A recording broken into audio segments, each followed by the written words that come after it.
Hey guys, tonight we begin with a story you think you know. A poor boy named Jack, a handful of supposedly magic beans, a desperate mother, and a beanstalk that grows impossibly, miraculously, up into the clouds, leading to a castle, a fearsome giant, and untold riches. It's a classic nursery tale, a staple of childhood, Jack and the Beanstalk. We've all heard it in one form or another. But what if I told you that this seemingly simple children's story is a vessel, a time capsule, carrying whispers from a past so remote it predates almost everything we consider ancient? What if this tale of a boy and his beans is older than the Bible, older than the pyramids of Egypt, older even than writing itself? Because buried deep beneath the familiar narrative of adventure and trickery lies a secret, a story passed down by word of mouth, across continents and millennia for over 5,000 years. It's a tale that might actually be about giants of a different kind, about ancient gods, about the very nature of life and death, and perhaps something far darker, far more profound than a mere quest for gold. Tonight, we are not just recounting a fairy tale, we are embarking on an archaeological dig into the very soul of storytelling itself. We will peel back the layers of playful adventure to uncover the surprisingly ancient and often unsettling origins of Jack's journey into the sky. You will discover how a story told around campfires by semi-nomadic herders on the vast Eurasian steppes 5 millennia ago could have survived, transformed, and echoed down through countless generations to become the sanitized nursery rhyme we tell our children today. This is a journey into the heart of myth, folklore, and the enduring power of narrative to preserve the deepest beliefs and anxieties of our distant ancestors. The reality check for tonight? Once you hear the potential truths, the hidden symbolisms, and the astonishing antiquity behind Jack and the Beanstalk, you will never see this seemingly innocent tale in the same light again. The magic beans might represent something far more potent than simple enchantment, the giant something far more significant than a clumsy ogre, and Jack's climb something far more perilous than a boyish escapade. The story you thought was for children might, in fact, hold the keys to understanding some of the oldest spiritual and cosmological ideas of humankind, ideas often steeped in gory history, medical hardship of a primitive kind, and profound human endurance. So before you get comfortable, before we begin our ascent up that mythical beanstalk into a past far deeper and stranger than you can imagine, take a moment to like the video and subscribe, but only if you genuinely enjoy what I do here. And please, do drop your location and local time in the comments. It's always fascinating to connect with our global community of history explorers and fellow seekers of forgotten lore. Now, dim the lights, maybe turn on a fan for that soft background hum, and let's ease into tonight's journey together. We are about to reveal the 5,000-year-old secret hidden within Jack and the Beanstalk, to uncover a story older than the Bible, a story that has outlived empires and religions, a story that still whispers to us, if we only know how to listen, of a world long vanished and of truths that are, perhaps, eternal. Prepare to have a childhood classic transformed into an artifact of immense antiquity and unexpected depth. So let's begin our journey, as all good historical deconstructions must, with the story as it is most commonly known, the version that has echoed in nurseries and bedtime rituals for at least a couple of centuries. You are, for this part of our tale, that very boy named Jack. You live with your widowed mother in a tiny, tumble-down cottage on the very edge of a small village. Poverty is not just a visitor to your home, it is a permanent, unwelcome resident. The larder is bare, the fire burns low, and your mother's face is etched with a worry so deep it seems a permanent fixture. Your only remaining asset, your last hope against utter starvation, is your beloved dairy cow, Milky White, or perhaps Bess, depending on which storyteller's hearth you are currently warming yourself by. She is a good cow, but her ribs are beginning to show, just like yours. One bleak morning, your mother, her voice thin with desperation, tells you the inevitable: Milky White must be sold. Take her to market, Jack, she might say, her eyes perhaps glistening with unshed tears, and fetch the best price you can. It's all we have left. You, a young lad, perhaps a bit foolish, a bit dreamy, but not without a sense of responsibility, lead your sad, bony cow along the dusty road to the market town. The medical hardship of your situation is the gnawing hunger in your belly, the weakness in your limbs, the constant low-grade fear that comes with true destitution. But on the way, your path is intercepted by a strange and altogether peculiar old man. He is perhaps wizened, with eyes that seem to hold ancient secrets. Or maybe he is just a fast-talking trickster. He admires Milky White, but he doesn't offer you silver coins, the currency your mother so desperately needs. Instead, he produces from a grimy pouch a small handful of beans. Not ordinary beans, mind you. These are magic beans, he declares, his voice a conspiratorial whisper. They are, he assures you, worth far more than any cow. One version of the story, a quirky tidbit, if you will, even has the man claim these beans will bring you fortune if you plant them correctly. Jack, being, as the story often emphasizes, young and foolish, or perhaps simply entranced by the promise of something extraordinary in his otherwise dreary life, makes the trade. The cow for the beans. It seems like a terrible bargain, an act of childish naivety. You return home, perhaps with a mixture of excitement and trepidation, the beans clutched tightly in your hand. Your mother's reaction is predictably one of fury and despair. "You foolish boy!" she cries. "You've traded our last hope for a handful of worthless beans." And in her anger, she snatches the beans from your hand and throws them out the cottage window into the small, untidy garden. You are sent to bed without supper, your stomach aching with hunger, your heart heavy with your mother's disappointment and the crushing weight of your own perceived folly. The human endurance required to face such maternal wrath on an empty stomach is considerable for any child. But then, as you sleep fitfully, something truly magical, or perhaps deeply unsettling, begins to happen outside your window. Under the light of the moon, those discarded beans begin to sprout, not with the slow, patient growth of ordinary plants, but with a furious, almost violent, supernatural energy. A great beanstalk bursts from the earth, twisting, coiling, its massive green trunk thickening by the second, its tendrils reaching ever upwards, higher and higher, through the darkness, past the eaves of your cottage, past the tallest trees in the village, and up, up, up, into the clouds, disappearing into a realm beyond your sight, beyond your wildest imaginings. The shocking secret of the beans is revealed. They are magic, but what kind of magic, and where this impossible plant now leads, remains a terrifying, tantalizing mystery. The stage is set for an ascent into the unknown. The next morning, you, Jack, awake to a world transformed. Sunlight streams through your small cottage window, but it is a strange, greenish filtered light. You rush outside, and there it is, an impossible, awe-inspiring and frankly terrifying sight. A colossal beanstalk, its trunk as thick as an ancient oak, its leaves like a giant's green shields, soaring from your very own garden, up through the morning sky, and disappearing into the fluffy, white underbelly of the clouds. Your mother is speechless, perhaps for the first time in her life, her anger from the previous night replaced by a mixture of terror and wonder. But you, Jack, filled with a potent cocktail of youthful curiosity, adventurous spirit, and perhaps a desperate desire to redeem yourself after that disastrous cow for beans transaction, see not just a giant plant, but a pathway, a challenge, an invitation to a world beyond. Without a second thought for the dangers, or perhaps precisely because of them, you begin to climb. The stalk is rough, a natural ladder, its leaves providing handholds.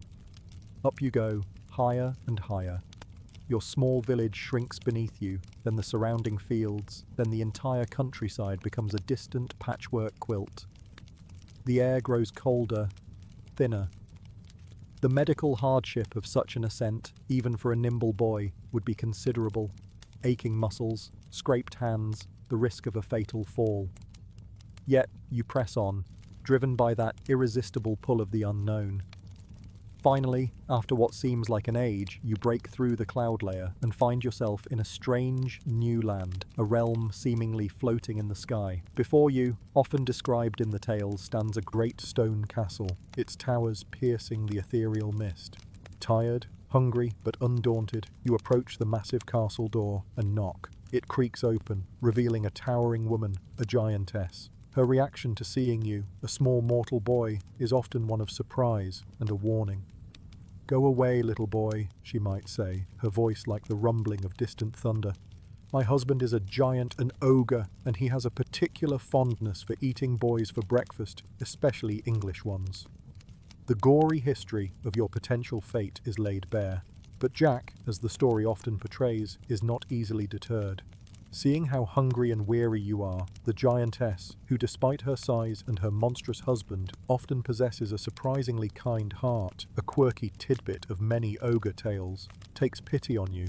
She brings you inside, gives you bread and cheese, a bowl of milk, and lets you warm yourself by the enormous hearth.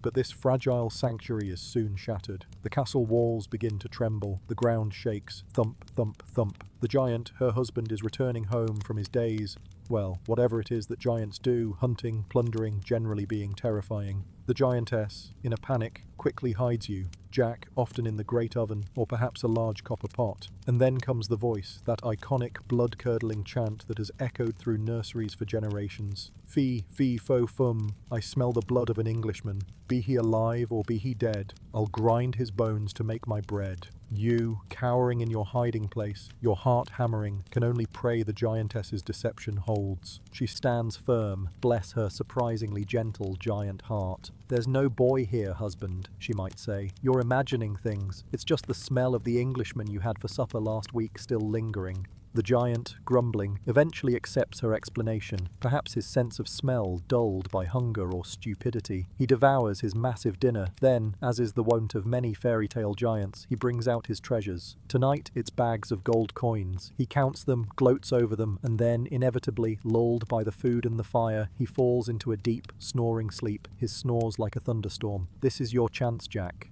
When the castle is silent, you creep out from your hiding place, snatch a heavy bag of gold, and tiptoeing past the slumbering behemoth, you make your escape, scrambling back down the beanstalk as fast as your legs can carry you. The shocking secret is that your thievery, your daring, has paid off. For a while, at least, you and your mother live happily, your poverty relieved by the giant's gold. But Jack, as we know, is rarely content for long. The lure of the Cloud Castle and its other treasures will prove too strong to resist. The tale of Jack, his magic beans, the towering beanstalk, and the rather dim-witted, treasure-hoarding giant, as you've just heard it recounted in its most familiar form, closest to Joseph Jacobs's 1890 rendition, seems like a straightforward, if somewhat morally ambiguous, children's adventure. A poor boy outwits a monster, gains riches and lives happily ever after. But the shocking secret we begin to unearth tonight is that this popular version is merely the most recent layer, a relatively sanitized and perhaps even Victorianized iteration of a story whose roots penetrate far deeper into the soil of folklore, revealing older, stranger, and sometimes darker shades of meaning. Our journey into the past of Jack and the Beanstalk doesn't begin in the cozy nurseries of the 19th century, but much earlier. The first known version to appear in print, as your script notes from turn 269 so intriguingly pointed out, was not a reverent telling, but a parody. Imagine London in 1734. A small, inexpensive printed booklet appears titled Jack Spriggins and the Enchanted Bean. This publication openly mocks the tale, treating Jack as a comically ridiculous figure, scoffing at the very idea of beans growing to the sky, and laughing at the notion of castles existing in the clouds. The human endurance of the story is such that it was already ripe for satire. Now, here's the crucial point, a quirky tidbit for any budding folklorist. You cannot effectively parody something unless your audience is already intimately familiar with the original. The very existence of Jack Spriggins in 1734 tells us that the core elements of Jack and the Beanstalk, the boy, the beans, the climb, the giant, must have been so well known, so deeply embedded in the popular oral tradition of early 18th century England, that they could be readily recognized and humorously subverted in public print. The story was already a cultural touchstone, passed down by word of mouth, likely for many generations before anyone thought to write it down, let alone satirize it. A few decades later, in 1807, a more traditional and significantly altered version of the tale appears. This is The History of Jack and the Beanstalk, published by Benjamin Tabart. But in Tabart's hands, as your script notes highlighted, Jack undergoes a significant moral makeover. He is no longer just a lucky, cunning, and somewhat amoral trickster boy.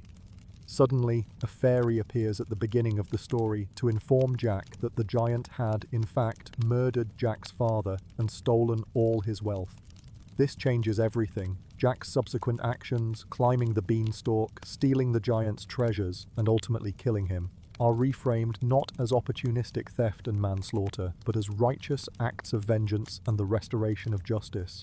He is reclaiming what is rightfully his and avenging his father's death. This, as your script notes rightly point out, was a very Victorian move. The 19th century had a strong didactic streak, a desire to imbue children's literature with clear moral lessons. The original Jack, a mischievous, sometimes cruel and often greedy folk hero who triumphs through trickery and luck, was perhaps too unsettling, too anarchic for Victorian sensibilities. So he was given a noble backstory, a moral justification for his actions. The medical hardship here is the censorship of a story's raw, original power.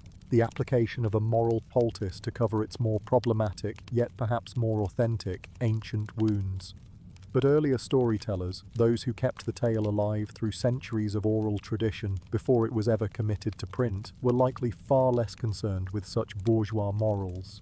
The version most people know today, as we said, comes largely from Joseph Jacobs, a dedicated folklorist who, in 1890, published Jack and the Beanstalk in his influential collection, English Fairy Tales. Jacobs based his version on one he had heard told orally by a Mrs. Hunt, and his aim was to capture the cadence and spirit of the traditional, unvarnished telling. And in that older, arguably purer oral tradition that Jacobs sought to preserve, there is no helpful fairy, no convenient revenge motive, no noble backstory to excuse Jack's actions. There is just Jack, not necessarily good, often quite ruthless, but always using his cunning, his audacity, and a healthy dose of sheer luck to get what he wants and, crucially, to get away with it. He is a classic trickster figure, a type of folk hero found in cultures across the globe, the underdog who doesn't fight with swords and shields, but with cleverness, wit, and a profound understanding of his opponent's weaknesses. This older, more ambiguous Jack is our first clue that we are dealing with something far more ancient and complex than a simple nursery rhyme. As you delve deeper into the layers of Jack and the Beanstalk, trying to strip away the later additions and uncover its more ancient core, you encounter certain phrases, certain motifs that seem to vibrate with an almost primal antiquity. None is more iconic, more instantly recognizable than the giant's menacing, nonsensical chant, "Fee, fee, fo, fum, I smell the blood of an Englishman." We all know the line. It's the stuff of childhood nightmares, the thunderous announcement of impending doom. But the shocking secret is that few of us realize just how incredibly old this seemingly simple rhyme truly is, or the strange, forgotten meanings it might once have held. This chant is not an invention of 19th century folklorists or 18th century chapbook printers. Its presence in the story is a significant clue to the tale's deeper historical roots. As your script notes from turn 269 pointed out, this very phrase, or something remarkably similar, appears in William Shakespeare's tragedy King Lear, written around 1605 to 1606. In Act 3, Scene 4, the character Edgar, feigning madness as poor Tom, utters the lines, "Fi, fo, and fum, I smell the blood of a British man." Shakespeare, a master of incorporating existing folklore and popular sayings into his plays, was almost certainly quoting, or adapting, a chant that was already ancient and widely recognized by his Elizabethan audience. Writers of that period, and even earlier, described it as an old folk rhyme, a traditional line spoken by ogres, giants, and other monstrous figures in oral storytelling. This pushes the known history of the chant back at least to the 16th century, if not much earlier. So where did this strange guttural incantation originate? What, if anything, does it mean? Some folklorists and literary scholars have dismissed it as mere nonsense syllables, strange sounds meant to evoke a sense of primitive terror, to frighten children, or perhaps to mimic the lumbering, booming voice of a giant. Fee, fee, fo, fum. It certainly has a crude, almost bestial quality to it. You can almost imagine a giant, his senses crude but keen, sniffing the air, his great lungs expelling these sounds as he senses the presence of his prey. In this interpretation, the words themselves are less important than the raw, predatory emotion they convey. However, in the 19th century, a Scottish antiquarian and etymologist named Charles Mackay, known for his sometimes rather fanciful theories about the Gaelic origins of many English words and phrases, proposed a more specific and stranger interpretation. Mackay, as your script notes mentioned, believed that the chant might not be English nonsense at all, but a garbled remnant of an ancient Gaelic phrase. According to his linguistic reconstruction, the words fi, fo, fum, or their earlier equivalents, could roughly translate from Old Gaelic to something like feuch, faish, fu, fum, behold, food, good to eat, enough. Or, more loosely, behold, food, good to eat, enough to satisfy my hunger. This is a quirky tidbit of historical linguistics that, if true, transforms the chant from a mere collection of frightening noises into a giant's very specific, very practical hunting call, an ancient declaration of anticipated sustenance. The medical hardship for poor Jack, if this is the case, is that he is quite literally identified as the main course. The scholarly debate on Mackay's etymology continues. Many modern linguists are skeptical, viewing his reconstructions as speculative and lacking firm evidence. However, the idea is tantalizing. Could this iconic chant, so familiar to us, actually be a linguistic fossil, a distorted echo of a language spoken by the ancient Celtic inhabitants of Britain, perhaps even preserving a memory of their interactions with, or fears of, earlier, giant-like peoples or later invaders? The gory history of intertribal warfare and conquest might well have left such linguistic traces. Whether nonsense or ancient Gaelic, the chant of fi, fo, fum remains a powerful, evocative and deeply unsettling part of the Jack-and-the-Beanstalk tradition, a verbal keyhole through which we might glimpse the story's far more ancient and far more terrifying origins. The giant isn't just roaring, he's announcing dinner. The giant in Jack-and-the-Beanstalk, with his booming fi, fo, fum, and his unfortunate habit of grinding bones to make his bread, is the quintessential fairytale monster. He is big, he is brutal, he is often rather dim-witted, and he exists primarily to be outsmarted and ultimately slain by the plucky young hero. But as you, the historical detective, peel away the layers of nursery rhyme and Victorian moralizing, a more unsettling and shocking secret about this monstrous figure begins to emerge. What if the giant isn't just a generic ogre? What if he is, as your script notes from turn 269 compellingly suggest, a distorted folk memory, a demonized echo of a real race or tribe of people that once existed, a people who were defeated, displaced, and subsequently transformed into terrifying giants in the stories told by their conquerors? This idea, that the monsters of folklore often represent the other, the foreign, the conquered, the dispossessed, is a powerful one in folkloristics and anthropology. Think about it. Throughout world mythology, giants are often depicted as the first inhabitants of the land, ancient, powerful beings who are overthrown by a newer generation of gods or heroes, representing the incoming, victorious culture. In Greek mythology, the Olympian gods battle and defeat the Titans and the Gigantes. In Norse myth, as your script notes mentioned, the Aesir gods are locked in an eternal struggle with the Jötnar, the ancient frost giants who came before the world of men and gods as we know it. In the Bible itself, the land of Canaan before the Israelite conquest was said to be inhabited by giants, the Nephilim or the Anakim, figures like Goliath, who instilled terror in the hearts of the invading Israelites. Could the giant in Jack's story fit this ancient pattern? Imagine a time in the distant past, perhaps in prehistoric Britain or Europe. Different tribes or peoples are clashing over land and resources. One group, perhaps larger in stature, or possessing a more primitive or alien culture in the eyes of the newcomers, is eventually defeated, driven out, or assimilated after a period of conflict. In the stories told by the victorious group, passed down through generations, these defeated others might gradually be transformed. Their size might be exaggerated, their customs demonized, their gods turned into dark spirits, until they become the monstrous, bone-grinding giants of fairy tale. The human endurance of a story is remarkable, but so is its capacity for distortion and the recasting of enemies as inhuman monsters. If this interpretation holds, then Jack's actions take on a far darker, more troubling complexion. He is no longer a plucky underdog triumphing over a simple monster. Instead, as your script notes provocatively suggest, he becomes something closer to a colonizer in a fairy tale.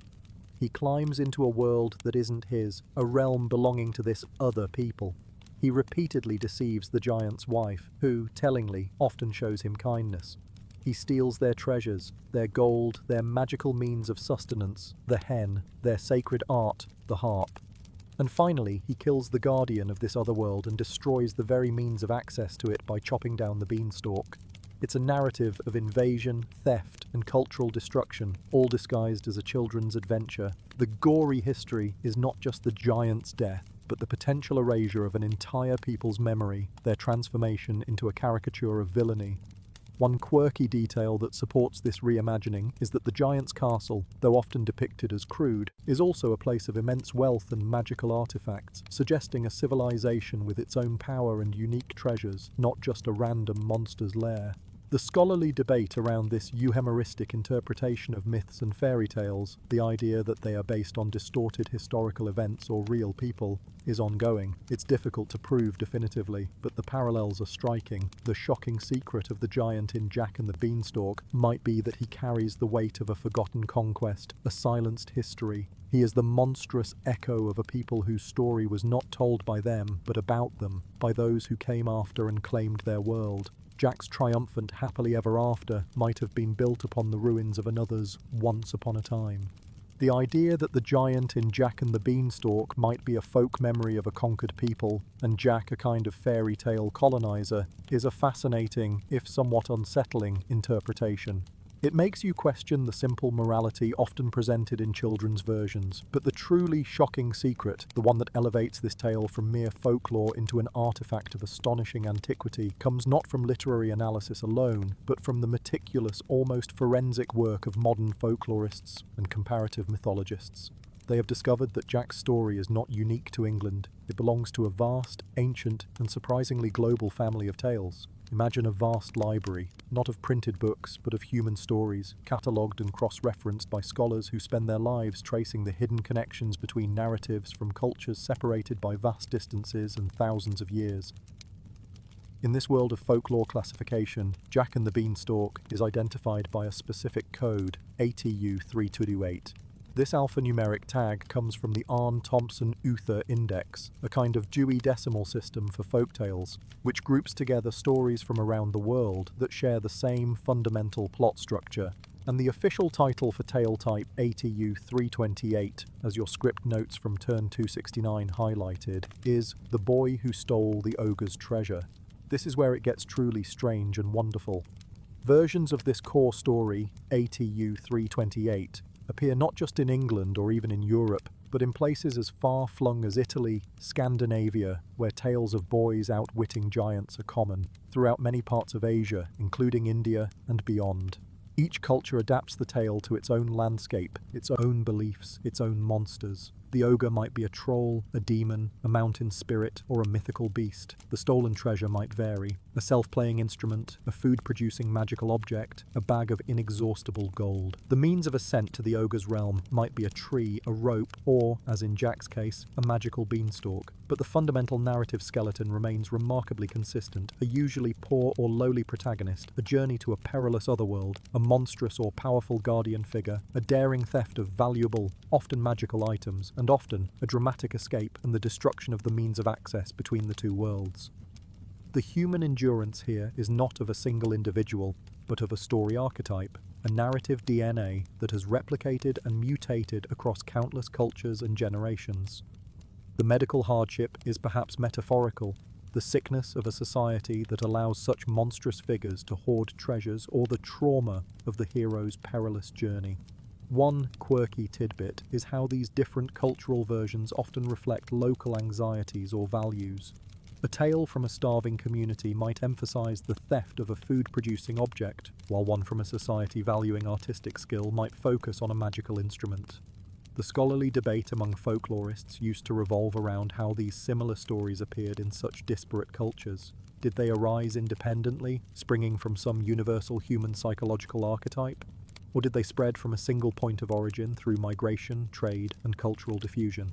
For many years, the polygenesis, multiple independent origins versus monogenesis, single origin and diffusion debate was a central one. The shocking secret revealed by more recent research, which we will explore next, is that for tale type ATU 328, the evidence now overwhelmingly points towards a single, incredibly ancient origin. Jack is not just an English folk hero, he is a member of an ancient, international brotherhood of treasure-stealing, giant-outwitting protagonists, his story a tiny, surviving branch on a vast, prehistoric family tree of narrative.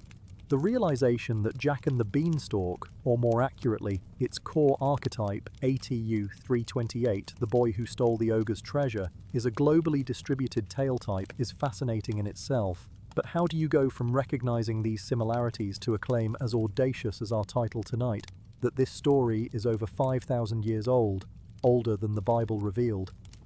The shocking secret lies in a groundbreaking application of scientific methodology borrowed from evolutionary biology to the study of folklore, a field now sometimes referred to as phylogenetic folkloristics. Imagine Charles Darwin and his finches, or biologists constructing family trees of species by analysing shared and divergent genetic traits. Now picture folklorists and anthropologists applying a similar logic to stories. Instead of genes, they look at tale variants, the different versions of a story found in different cultures. They identify core plot elements, character types, and specific motifs, like the magic beans, the fee-fi-fo-fum chant, the self-playing harp, as the traits of the story.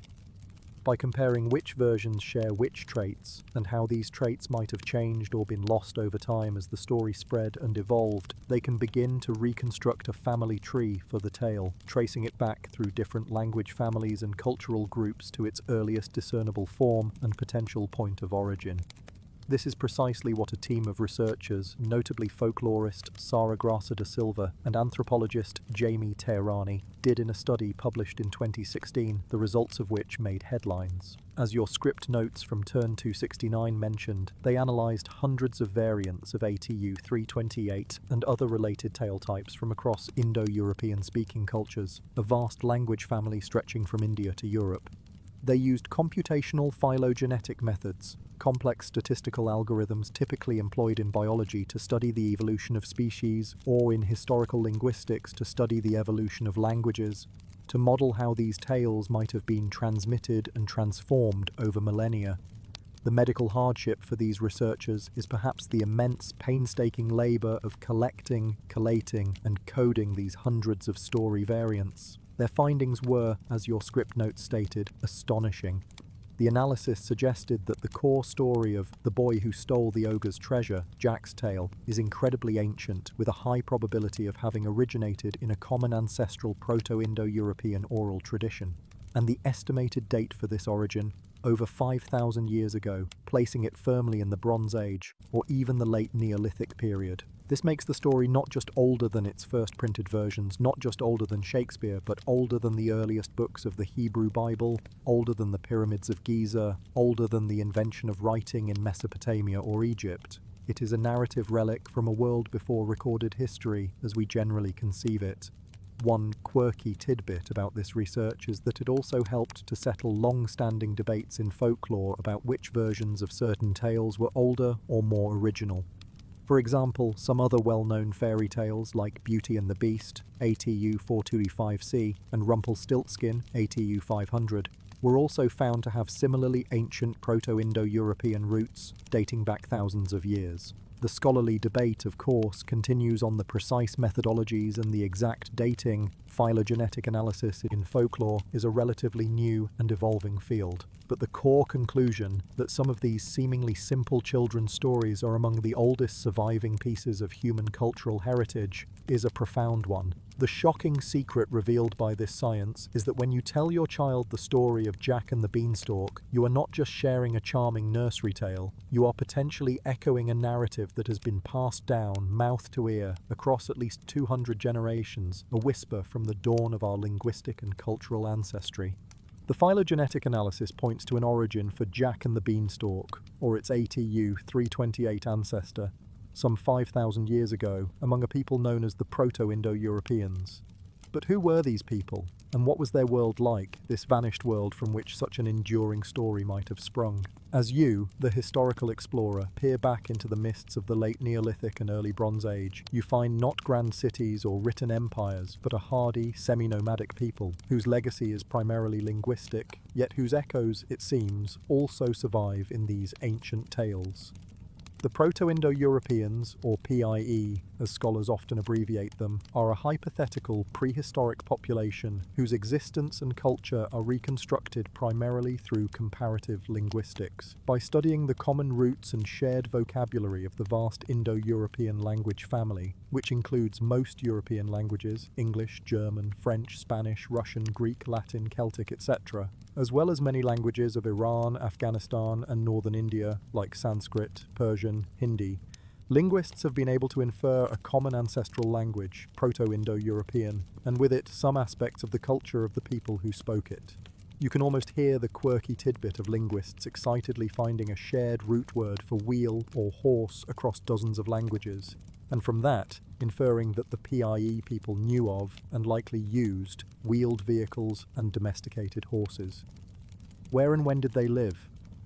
The most widely accepted theory, known as the Kurgan hypothesis or steppe hypothesis, places their homeland in the Pontic-Caspian steppe, the vast grasslands stretching between the Black Sea and the Caspian Sea, an area that today encompasses parts of Ukraine, southern Russia, and western Kazakhstan. The time frame is roughly between 4500 and 2500 BCE. Imagine this world: wide, windswept plains, a land of endless horizons, suitable for herding livestock. These were not city builders in the Mesopotamian or Egyptian sense. They were likely semi-nomadic pastoralists, following their herds of cattle, sheep, and horses. Their society was probably organized into tribal groups, perhaps with warrior elites, and a strong oral tradition for passing down laws, customs, myths, and, of course, stories. The medical hardship of their existence would have been considerable. Life on the steppes was harsh, subject to extreme weather, and reliant on the health of their herds. Knowledge of medicine would have been based on folk remedies and shamanistic practices. The human endurance required to survive and thrive in such an environment, to migrate across vast distances as they eventually did, spreading their language and culture, was immense. Archaeologically, the PIE people are often associated with the Kurgan culture, named after the distinctive burial mounds, kurgans, found across the steppes.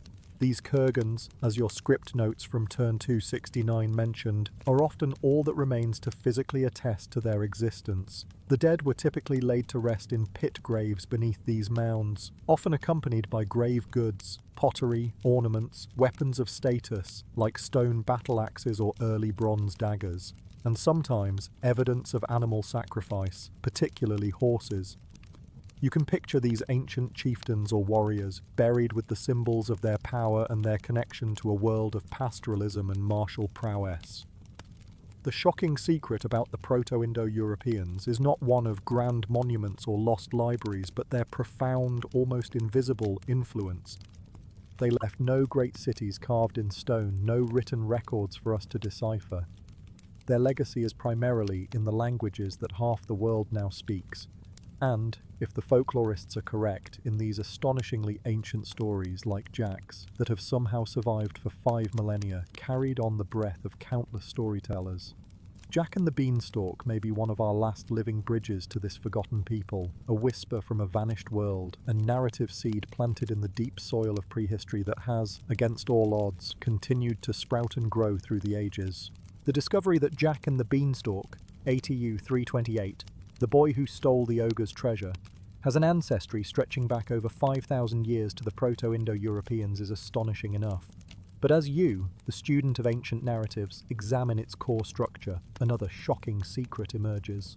Jack, our seemingly simple fairy tale hero, fits into a much larger, far more profound pattern of myth found across numerous ancient cultures.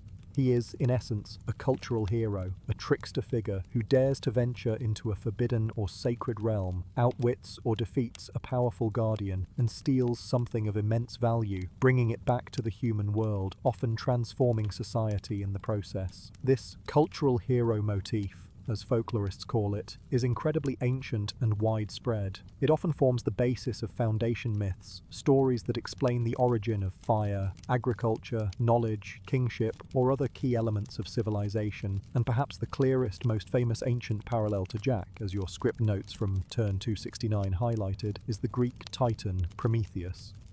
Imagine Prometheus, a figure far grander and more tragic than Jack, yet sharing a similar daring spirit.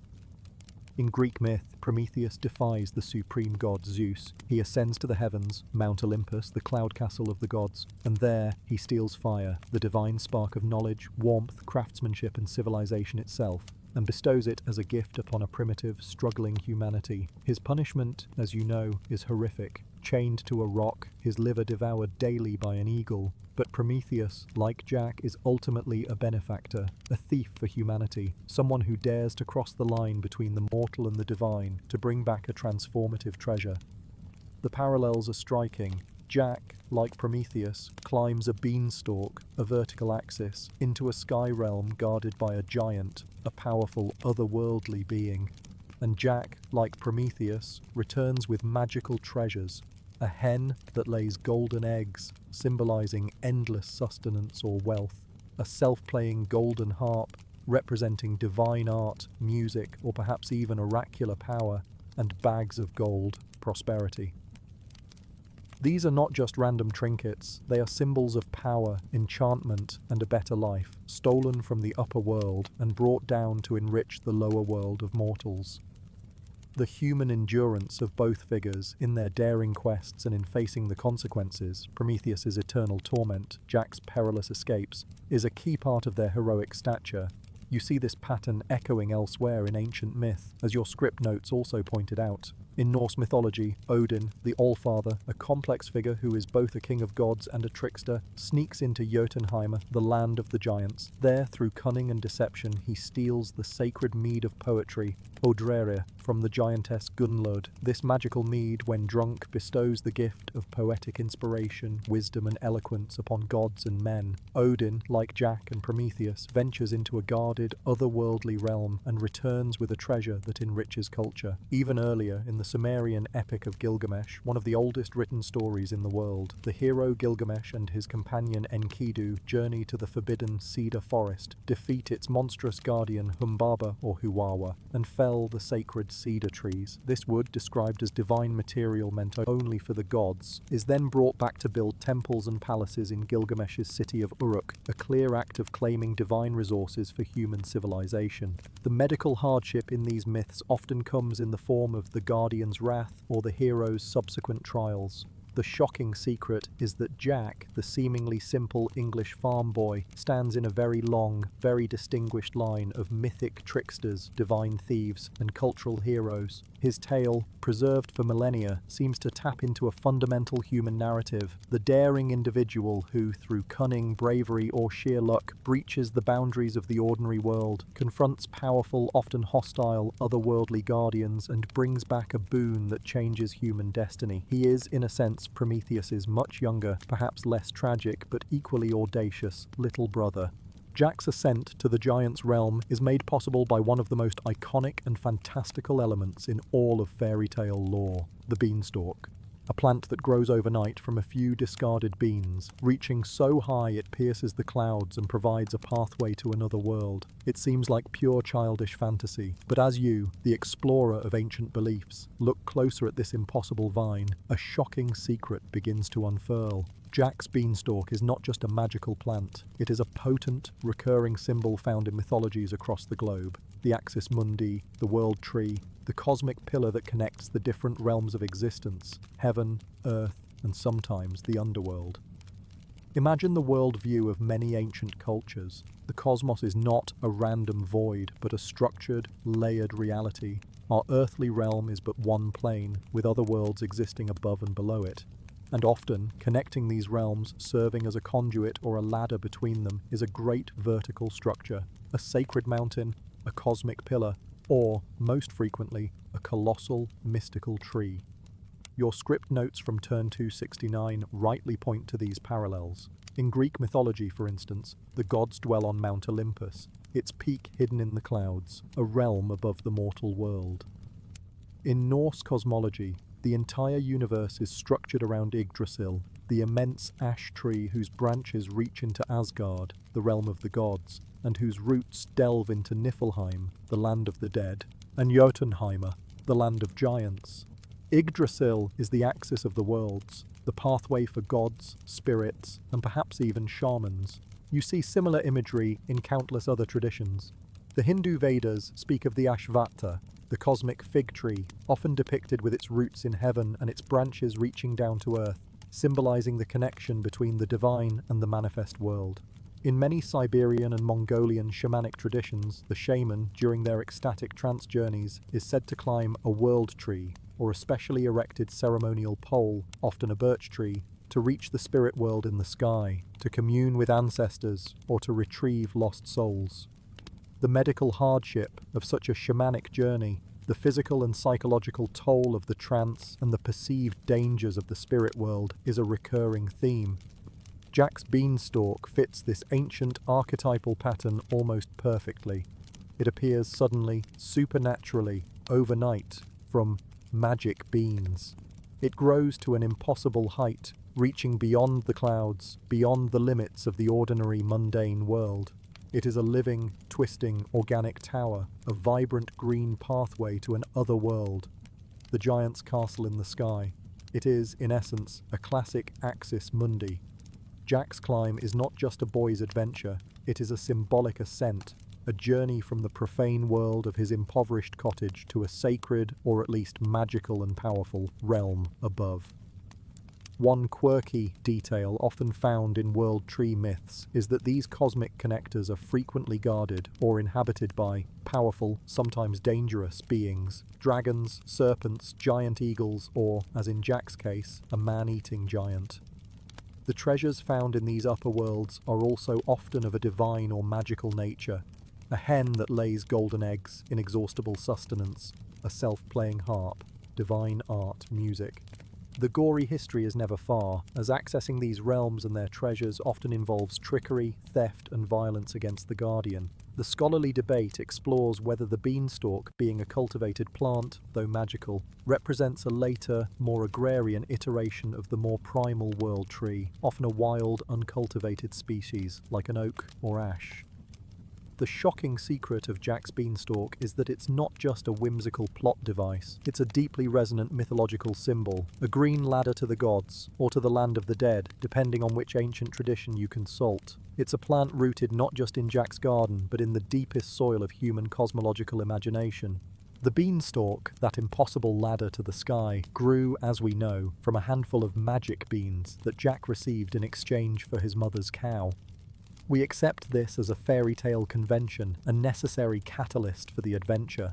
But as you, seeker of ancient secrets, delve into the beliefs of the pre-modern world, particularly those of ancient Greece, a shocking secret about beans themselves emerges. Far from being a humble foodstuff or a mere plot device, beans for some ancient cultures were imbued with a profound and often deeply unsettling mystical significance connected to the very essence of life, death, and the souls of the departed. This understanding casts Jack's magic beans in a much darker, more potent light. Imagine yourself in ancient Greece, perhaps in a community influenced by the teachings of the philosopher and mathematician Pythagoras, who lived in the 6th century BCE. The Pythagoreans, as your script notes from turn 269 highlighted, held very strong, and to us, very strange, views about beans, particularly fava beans. They famously forbade their followers from eating beans, and some traditions even suggest they were forbidden from touching them or even walking through fields of beans. Why this extreme aversion? The reasons given in ancient sources are varied and often cryptic, a quirky tidbit of philosophical history. One of the most persistent explanations, and the one most relevant to Jack's story, is the belief that beans contained, or were somehow connected to, the souls of the dead. The hollow stem of the bean plant was sometimes said to be a conduit to Hades, the underworld. The bean flower, with its dark markings, was thought to bear symbols of mourning or death. Even more strikingly, as your script notes mentioned, the sprouting bean itself, as it unfurls from the earth, was believed by some to resemble a tiny human embryo, as if the souls of the departed were literally being reborn or attempting to escape the underworld through the medium of the bean. The medical hardship of this belief for a hungry Pythagorean must have been considerable to avoid a common, nutritious food source due to such profound spiritual anxieties. Furthermore, the flatulence famously caused by eating beans was also given a mystical interpretation. It was thought by some to be the breath of souls, the ghostly exhalations of spirits either residing within the beans or being disturbed by their consumption. You can imagine the unsettling implications. Every meal of beans could be a communion with, or a disturbance of, the departed. The scholarly debate considers whether these beliefs were widespread or confined to specific philosophical or religious sects like the Orphics, who also had dietary restrictions, and the Pythagoreans. Another shocking secret or strange belief associated with beans in some ancient traditions was their connection to divination and the casting of lots, perhaps because their varied colours and shapes lent themselves to such practices, or because of their perceived link to the chthonic, otherworldly forces that governed fate. In some Roman rituals, beans were thrown as offerings to appease spirits of the dead. So, when Jack, in our fairy tale, trades his family's last source of life, the milk-giving cow, for a handful of beans, he isn't just making a foolish economic bargain. If viewed through this ancient Pythagorean lens, he is engaging in a far more profound and potentially far more dangerous transaction. He is, in essence, trading the mundane life of the farm for something connected to the mysteries of death, rebirth, and the otherworld. The beans are not just magic in a whimsical sense, they are imbued with the very essence of the liminal space between worlds, the power of souls. The beanstalk that erupts from them is not just a plant, it is a manifestation of this chthonic power, a living, growing bridge, quite literally, between the realm of the living and the land of the dead, or the realm of ancient, powerful spirits. This reinterpretation of the magic beans adds a layer of profound, almost gory spiritual significance to Jack's initial seemingly naive act. You are Jack, a poor boy, and you have just made what your mother, and indeed most of the sensible world, would consider an appallingly foolish bargain. You have traded Milky White, your family's last cow, a tangible source of sustenance, milk, and potential income, for a mere handful of colourful, but ultimately inedible, beans. Your mother's rage is understandable, but as we peel back the layers of this fairy tale transaction, informed by the ancient mystical significance of beans and the symbolism of the cow, a shocking secret, a hidden meaning, begins to emerge. What if Jack's trade was not one of foolishness, but a profound, if perhaps unconscious, ritualistic exchange, a bartering of one kind of life for a pathway to another, more potent, form of power or knowledge? Consider the cow in ancient cultures, across many Indo-European traditions, from which Jack and the Beanstalk likely descends. The cow was far more than just livestock. It was a powerful symbol of life, nourishment, motherhood, wealth, and earthly abundance. Think of Odhumla, the primordial cow in Norse mythology, whose milk nourished the giant Ymir, from whom the world was made. Think of the sacred cows of India, or the importance of cattle in Celtic societies as measures of wealth and status. For Jack to give up his cow is, in a very real, symbolic sense, to give up his connection to earthly life, to sustenance, to the mundane, everyday world of survival. It's a sacrifice of the known, the tangible. And what does he receive in return? Beans. As we explored in the previous section, beans, particularly in Pythagorean and some Orphic traditions, were not just food, they were deeply connected to the souls of the dead, to the underworld, to the cycle of life, death, and rebirth. They were liminal objects existing on the threshold between worlds. To trade a symbol of earthly life, the cow, for a symbol of death and otherworldly connection, the beans is therefore a transaction laden with profound spiritual implications. It's a quirky tidbit of symbolic exchange that transforms Jack's act from one of simple folly into something far more resonant with ancient ritual. The medical hardship of Jack's family is their poverty, their starvation. The cow represents their last hope of alleviating this physical suffering through conventional means, selling her for food money. By trading her for beans, Jack rejects the mundane solution and opts for a mystical, otherworldly one. He is, in effect, choosing a path of magical intervention over practical remedy. The scholarly debate might explore whether this reflects an ancient storyteller's commentary on the desperation of poverty. When earthly solutions fail, one might turn to the magical, the transgressive, the unknown, even if it seems foolish to the rational mind.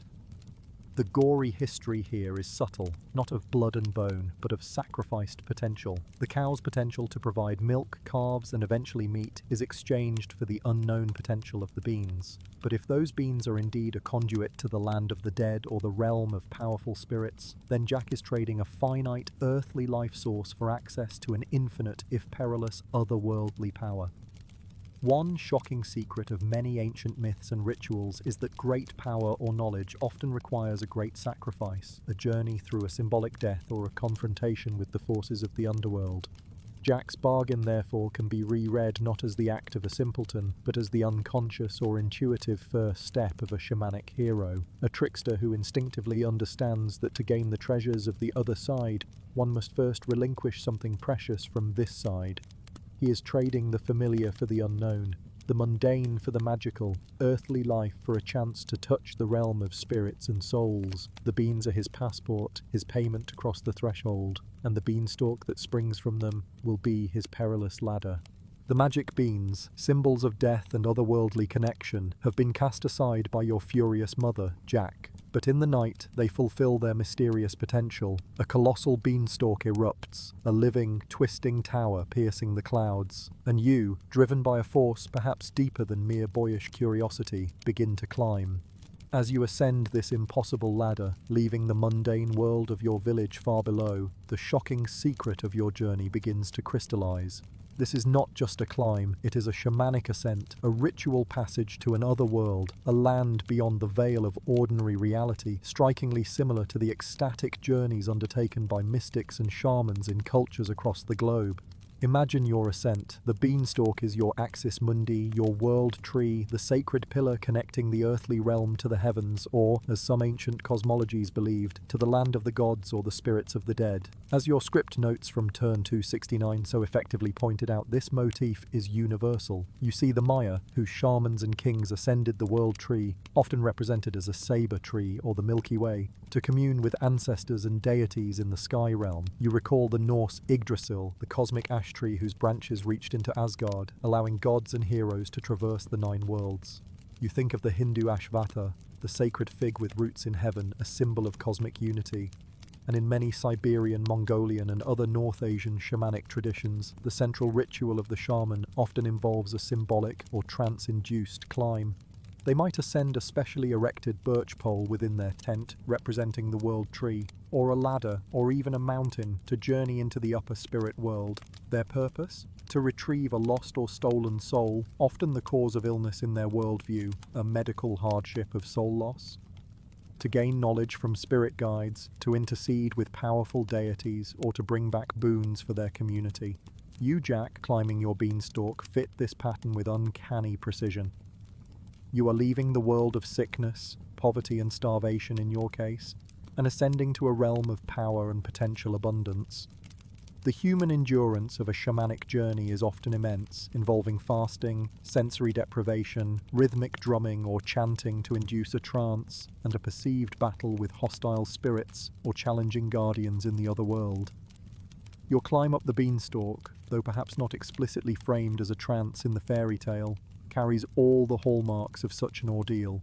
It is physically exhausting, perilous, and leads to a realm entirely different from your own, a place where the normal rules of reality no longer apply. You are, in essence, undergoing an initiation, a journey into a realm of spirit and magic, much like a shaman apprentice. The gory history of some shamanic initiations in various cultures often involved symbolic death and rebirth, sometimes with visions of being dismembered by spirits and then reconstructed, a terrifying but transformative experience. While Jack's climb isn't explicitly this graphic, the peril is constant. A fall means certain death. The giant at the top is a life-threatening guardian. This journey upwards is not for the faint of heart. It requires courage, resilience, and a willingness to step beyond the known world. The medical hardship could be seen in the exhaustion, the hunger you still feel, and the sheer physical strain of the climb. One quirky tidbit is that in many shamanic traditions, the spirits or deities encountered in the upper world are not always benevolent. They can be capricious, demanding, or outright hostile, much like Jack's giant. The shaman must use cunning, placate them with offerings, or sometimes even trick or battle them to achieve their goals. Again, mirroring Jack's own interactions with the giant and his wife. The scholarly debate considers whether fairy tales like Jack's, which feature an ascent to an upper world and the acquisition of treasures, are distorted remnants of these ancient shamanic journey narratives, their original sacred meanings perhaps lost or transformed over centuries of oral retelling into more secular adventure stories. The shocking secret, therefore, is that your climb up the beanstalk, Jack, is far more than a simple act of boyish daring. It is an echo of humanity's oldest spiritual technology, the shaman's ecstatic journey to the spirit world. You are not just climbing a plant, you are traversing a sacred axis, a conduit to the numinous, a pathway taken by healers, mystics, and heroes in countless cultures to seek power, knowledge, or salvation.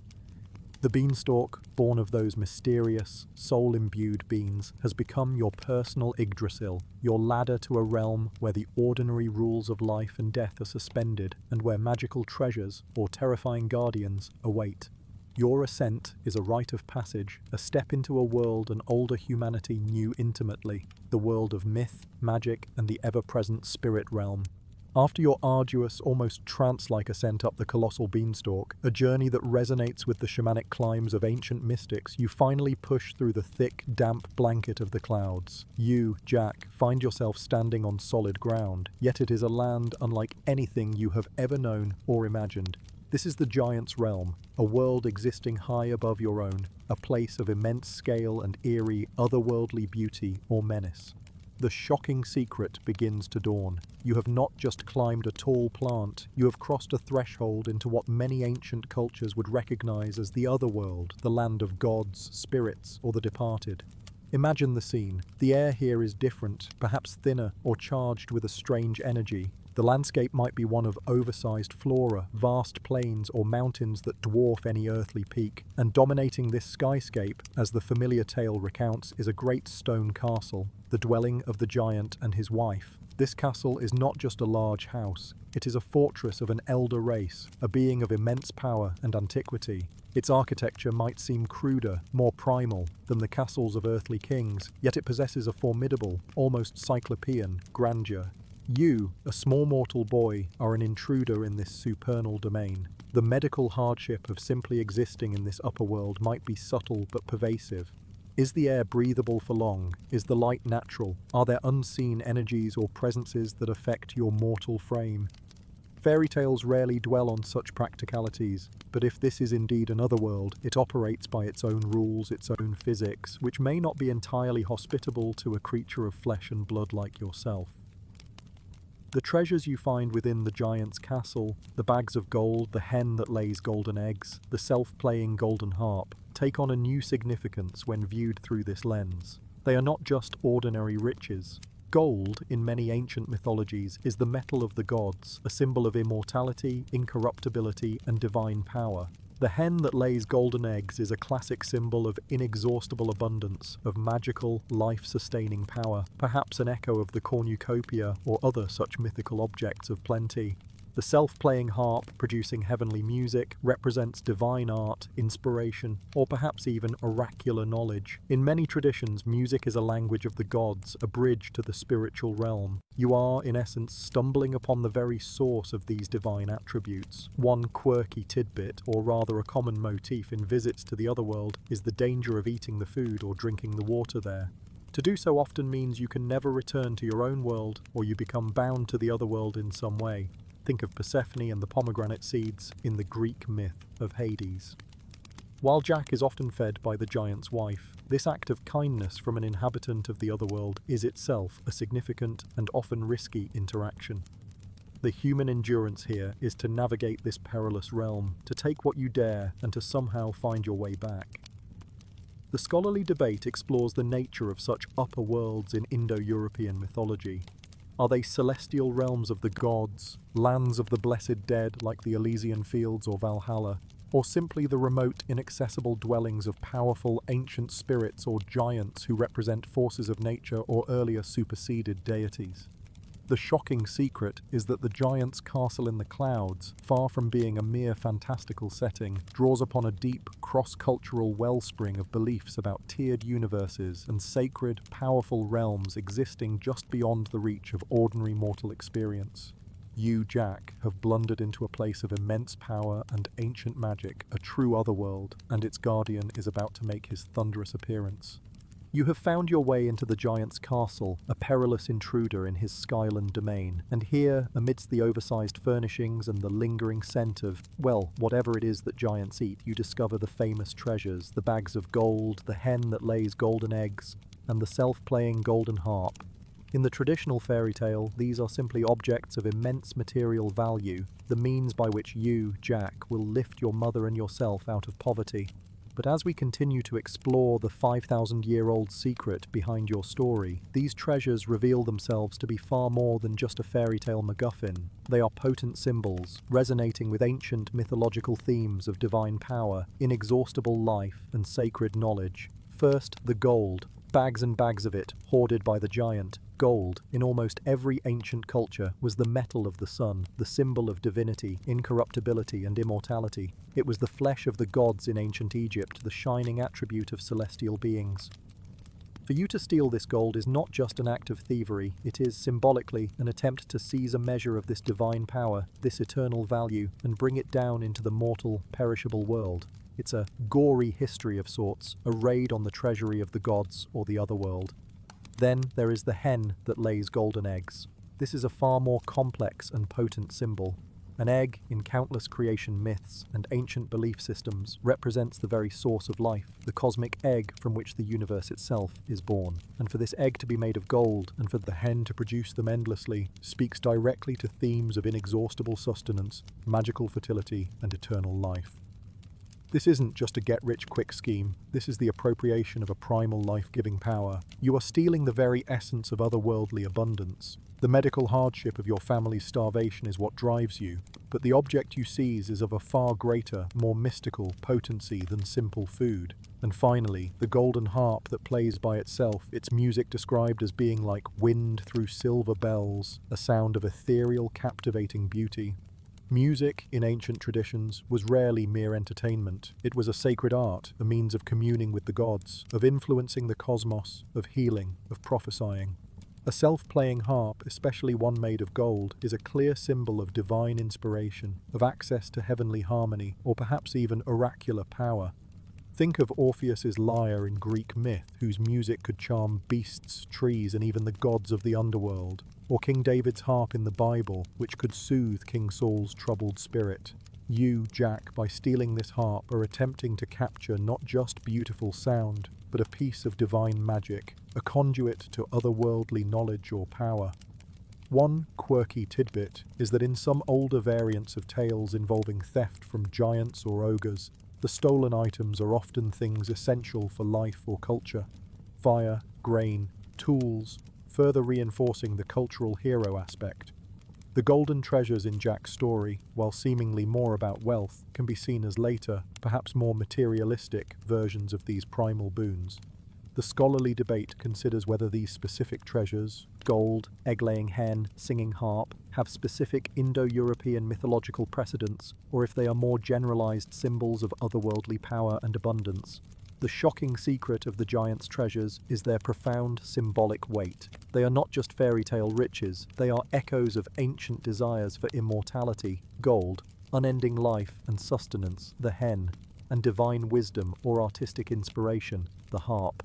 When you, Jack, make off with these items, you are not just a clever boy outwitting a dull giant, you are, in the grand tradition of mythical heroes, a daring thief of sacred, life-altering powers from the otherworld. Your human endurance is tested not just by the climb, but by the audacity of your celestial larceny. You, Jack, have made your daring raids into the Cloud Castle, pilfering the giant's gold, his miraculous hen, and his enchanting self-playing harp. In the familiar fairy tale narrative, the giant is simply a monstrous, greedy, and rather stupid ogre, a villain whose treasures are ripe for the taking by a clever, if morally ambiguous, hero. But as we delve deeper into the 5,000-year-old secret potentially encoded within your story, and consider the Cloud Realm as a symbolic otherworld or land of the dead, the giant's role undergoes a profound and unsettling transformation. The shocking secret is that he may not be a mere fairy tale monster at all, but a far more ancient and significant figure, the guardian of the dead, a chthonic deity akin to Hades or Yama. Imagine the giant, not just as a lumbering brute, but as a powerful primordial being who presides over a realm beyond life. His booming fee, fee, fo, fum is not just a hungry ogre's chant, but perhaps the fearsome pronouncement of a death god sensing a living soul in his domain. His castle, filled with treasures like inexhaustible gold and life-giving hens, could be seen as the storehouse of the afterlife, containing the very essence of life, death, and rebirth over which he holds dominion. You, a mortal intruder, are violating a sacred, heavily guarded space. This reinterpretation of the giant as a guardian of the dead has compelling parallels in numerous ancient mythologies, as your script notes from turn 269 hinted. In Greek mythology, Hades rules the underworld, a grim and shadowy monarch who jealously guards his realm and its inhabitants, both the souls of the dead and its treasures, like Persephone, whom he abducted. While Hades himself is not typically depicted as a cannibalistic giant, other monstrous guardians of the Greek underworld, like Cerberus, the three-headed hound, certainly embody terrifying power and a threat to any living being who dares to trespass. The medical hardship is the ultimate one, death itself and the perils of navigating its realm. In Hindu mythology, Yama is the lord of death, who judges souls and presides over Naraka, hell. He is often depicted as a stern, imposing figure, sometimes with fearsome attendants. While again not a direct parallel to the fee-fi-fo-fumming giant, Yama embodies the concept of a powerful deity who controls the fate of the dead and the boundaries of the afterlife. The human endurance required to face such a figure, whether in myth or in a symbolic journey like yours, is a test of the soul itself. One quirky tidbit is that in many shamanic traditions, the journey to the spirit world often involves confronting and outwitting or appeasing a powerful guardian spirit who blocks the path or protects sacred knowledge or treasures. This guardian can take many forms, often monstrous or animalistic. Jack's giant, with his simple-mindedness, despite his great power, a common trait of folkloric giants and ogres, making them susceptible to trickery, fits this shamanic guardian archetype surprisingly well. He is a formidable obstacle, but one that can be overcome by cunning and daring rather than by brute force alone. The scholarly debate considers whether the giants of Indo-European folklore, including the one in Jack's tale, are remnants of an ancient stratum of chthonic deities or nature spirits who were later demonized or trivialized as mere monsters when new pantheons of sky gods, like the Olympians or the Aesir, rose to prominence. The gory history of this theological shift might be encoded in these tales of heroes slaying or outwitting these older, earthier, more primal beings. The shocking secret of your giant, Jack, is that in stealing from him, you are not just robbing a monster, you may be plundering the very treasury of death itself, tricking the ancient guardian of the veil between worlds. Your seemingly simple act of theft takes on a far more profound, almost sacrilegious, significance. You have made your 3 daring ascents, Jack, each time returning from the giant's cloud castle with a more wondrous and valuable treasure. First gold, then the hen that lays golden eggs, and finally the self-playing golden harp. But on this third raid, your luck, or the giant's patience, runs out. As you flee with the precious harp, it cries out to its master, "Help, master, a boy is stealing me." The giant, a terrifying embodiment of otherworldly power, awakens and gives chase. You scramble down the beanstalk, the harp wailing, the giant's thunderous footsteps shaking the very sky above. This is the climax of your adventure, leading to a final, irrevocable act. The severing of the beanstalk, the destruction of the bridge between your world and the giant's realm. Imagine the terror of that descent. You are clinging to the beanstalk, the magical harp in your arms, its beautiful music now a siren song of alarm. Above you, you hear the giant's roars of fury, feel the colossal plant shuddering under his immense weight as he begins his own descent. He is gaining on you. The medical hardship of this moment is pure, unadulterated fear, the adrenaline dump that floods your system, the very real prospect of being caught and devoured. Your only hope is to reach the bottom first. As you touch the ground in your mother's humble garden, you scream for an axe. Your mother, perhaps initially disbelieving or terrified herself, eventually comes running with the tool, and you, Jack, with a desperate strength born of mortal terror, begin to chop at the base of the massive beanstalk. Hack, hack, hack. The stalk shudders, groans, begins to split. The giant is already halfway down, thundering closer with every heartbeat. You swing again and again, your small arms burning, your breath ragged. With one final mighty blow, the beanstalk cracks, splinters, and tears free from its earthly mooring. The giant, with a roar that echoes for miles, plummets down through the clouds, down through the sky, crashing to the earth with a cataclysmic impact that shakes the very ground. He is killed instantly, crushed beneath the weight of his own fall. This dramatic felling of the beanstalk is more than just the story's thrilling conclusion, ensuring your safety and securing your stolen treasures.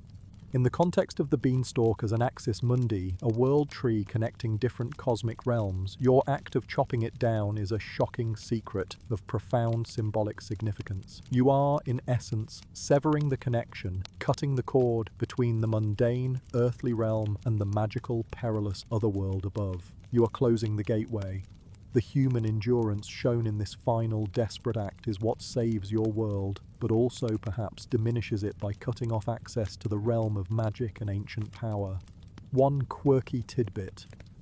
In many myths and folklores, the Golden Age, or the time when gods and mortals interacted freely, often ends with a similar severing. A bridge is broken, a ladder withdrawn, a pathway closed, often due to some transgression or a need to separate the sacred from the profane.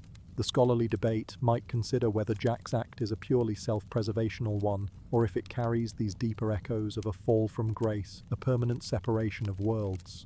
The gory history of the giant's messy death is the immediate consequence, but the longer-term implication is this sundering.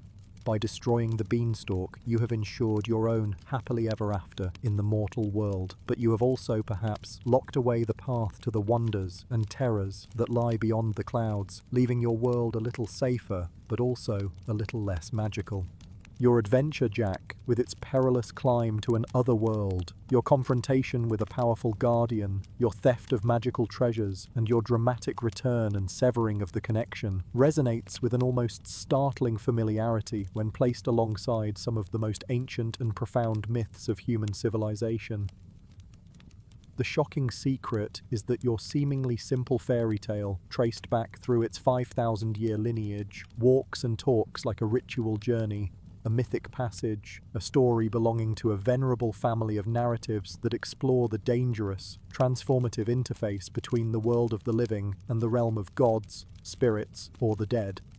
As your script notes from turn 269 so astutely pointed out, you see these echoes in the grand, often terrifying myths of descent and ascent. Consider Inanna, the great Sumerian goddess, one of the earliest recorded deities. Her epic poems describe her deliberate, perilous descent into the Kur, the Sumerian underworld, the realm of her sister Ereshkigal, queen of the dead. She strips herself of her divine regalia at each of the 7 gates, arrives naked and powerless, is killed by Ereshkigal and hung on a hook like a piece of meat, a gory history indeed. She is eventually rescued and resurrected through the cunning of the god Enki, but only by providing a substitute to take her place in the underworld, her own husband, the shepherd god Dumuzi, Tammuz. This myth, full of ritual, sacrifice, and a journey to the land of the dead and back, explores themes of death, rebirth, and the cyclical nature of life, much like your own journey, Jack, which involves a symbolic death of your old life of poverty and a rebirth into prosperity through treasures from another realm. Or think of Orpheus, the legendary musician of Greek mythology, whose lyre could charm even stones and wild beasts. When his beloved wife Eurydice dies from a serpent's bite, a medical hardship of ancient times, Orpheus, in his grief, dares to descend into Hades, the Greek underworld. He charms Charon, the infernal ferryman, and even Cerberus, the 3-headed guard dog, with his divine music. He pleads his case before Hades and Persephone, who are so moved that they agree to release Eurydice on one condition. Orpheus must not look back at her until they have both reached the world of the living. Tragically, at the very last moment, he does look back, and Eurydice is lost to him forever. Like you, Orpheus journeys to the land of the dead, confronts its guardians, and attempts to bring back a treasure, his wife, though his tale ends in sorrow, not worldly riches. And Dumuzi himself, the Sumerian god whose place Inanna takes in the underworld, is a figure of cyclical death and resurrection, associated with the changing seasons, much like other dying and rising gods of the ancient Near East, Tammuz, Adonis, Osiris. These deities often undergo a journey to the underworld and a triumphant return, symbolizing the death of vegetation in winter or drought and its rebirth in spring. Your journey, Jack, climbing down from the sky world with life-giving treasures, the hen of endless sustenance, the gold of eternal value, and then cutting the beanstalk to prevent the death the giant from following, can be seen as a folk-tale echo of these profound agricultural and cosmological myths. The human endurance in these myths is often that of the god or hero undergoing immense trials, or of humanity enduring the cycles of nature.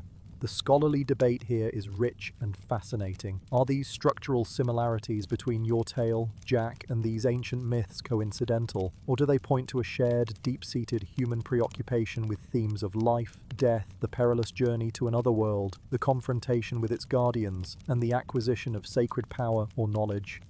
One quirky tidbit is that many shamanic initiation rituals involve a symbolic death and rebirth, a journey to the spirit world where the initiate gains power and returns transformed. The shocking secret is that Jack and the Beanstalk, far from being a mere amusement for children, may be a direct, if heavily disguised, descendant of these incredibly ancient, incredibly potent sacred narratives, a 5,000-year-old whisper of humanity's earliest attempts to understand the ultimate mysteries of existence. You didn't just rob a giant, Jack. You reenacted a sacred, timeless drama. Our journey tonight, tracing the hidden history of Jack and the Beanstalk, has taken us from a familiar nursery rhyme to the windswept steppes of the Proto-Indo-Europeans 5 millennia ago, through ancient Greek philosophical taboos about beans, and into the very structure of humanity's oldest myths about life, death, and the other world.